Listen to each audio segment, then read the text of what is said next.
Hey everybody, welcome to this segment of Black Spring with Autumn, and I'm happy to have you here as always. Well, unfortunately today I have to bring you a story in which I'm sure if you haven't heard about by now, I'm sure you've heard of these instances in which Republicans, and since the entire impeachment sham has failed on the left, the anger is pretty much it has pretty much increased the violence and the vitriol against Republicans. And I can just give you a few instances to start with. In Florida last week, a man drove his van through a Trump campaign voter registration tent. In this case, the man allegedly told police, quote, that someone had to take a stand, end quote. We need to stand up and elect Republicans to stop this senseless violence.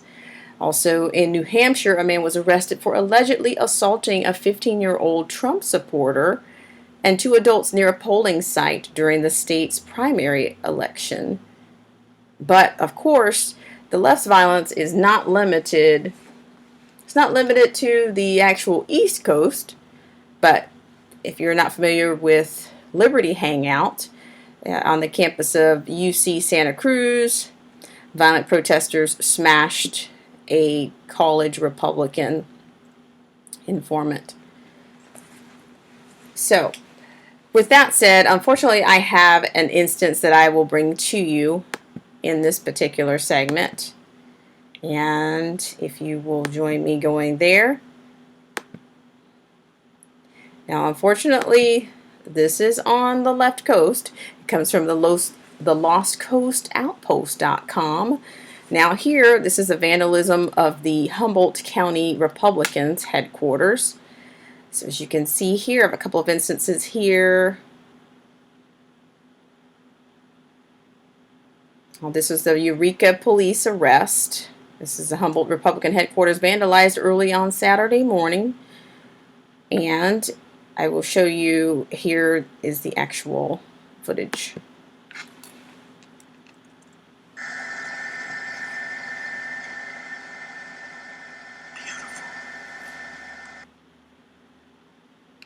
Okay, you can see that was the particular footage.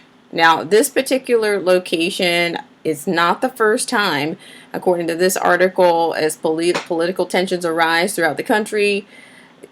Here locally, the Humboldt County Republican headquarters had its front windows and glass doors smashed and an unknown liquid poured throughout the entryway at around 5 this morning. John Shute has been the Republican Party chairman of Humboldt County for the last 3.5 years and told the Outpost that he received a phone call from the alarm company earlier this morning. Quote, "This is the 6th time this has happened to us in the last 2 years," Shute said. Okay, so then more on this particular story. When Shute arrived on the scene, the Eureka Police Department had already apprehended a subject. And according to the Shute, EPD said the man will be facing multiple felony charges, including arson and burglary. In a video providing the Outpost, you can see the suspect pour some sort of liquid inside the building. Shute said he was not sure what the substance was, but the EPD collected some of it for further testing. So I think there's even a little bit more in-depth footage here that I will show you at this time. There it is. There it is.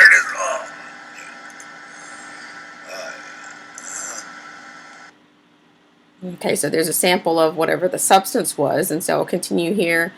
Shute was also told that the EPD arrived on the scene. They had an altercation with the suspect that involved the man throwing a bicycle at the police officers. And although the suspect was not able to get inside, Shute said that this is the worst damage the Republican headquarters has faced during his tenure as the chairman. He also said they face harassment on a near daily basis. Quote, "Pretty much every day we come in and we have someone leave us threatening phone calls," end quote, Shute said. He went on to say that the calls come mostly from one person and that they sometimes call up to 9 times a day. And although he doesn't fear for himself, Shute said it is his concern about the level of vandalism this time and worries about his volunteers. So as you can see, this is a little bit more, more footage on that. So, ladies and gentlemen, I guess this is just, I'm bringing you this particular example because, for one, if you're on the left coast, there are Republicans, there are California Republicans, there are California conservatives, there are American patriots that still reside on the left coast, but we're still facing the same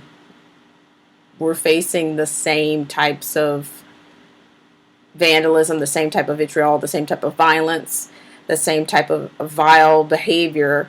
And I guess my message would be to stay safe out there. I mean, the primaries are coming up, not to mention, of course, the general election, but you have to stay vigilant, you have to stay alert, and unfortunately these are the times. And I think this is part and parcel to the propaganda, the amount of lies, the amount of hatred that has mounted, that has been building for 3 years, courtesy of the Mockingbird and mainstream media.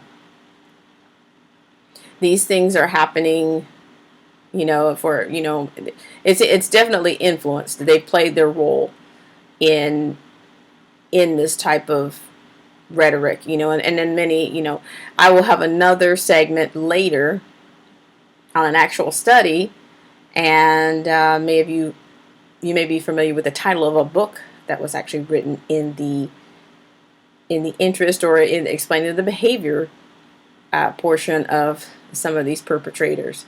So I'd like to thank you so much for tuning in, but that particular post, I will provide it in the link for you. And I thank you for tuning in to this segment of Black Spring with Autumn. And please, if you can hit the like, subscribe, share. Also, if you can please hit that bell. I think I've rectified the problem. If you're new here, hit the subscribe button so you can get the notifications. The bell, I think the top bell, in order to get notifications of lives or panels that'll be coming up. And so I appreciate that for the feedback, as well as to help with the algorithms and the suppression of conservative voices on this platform and specific to Black Spring with Autumn. So I thank you so much for tuning in again on your Friday, and have a great and safe weekend. Until next time.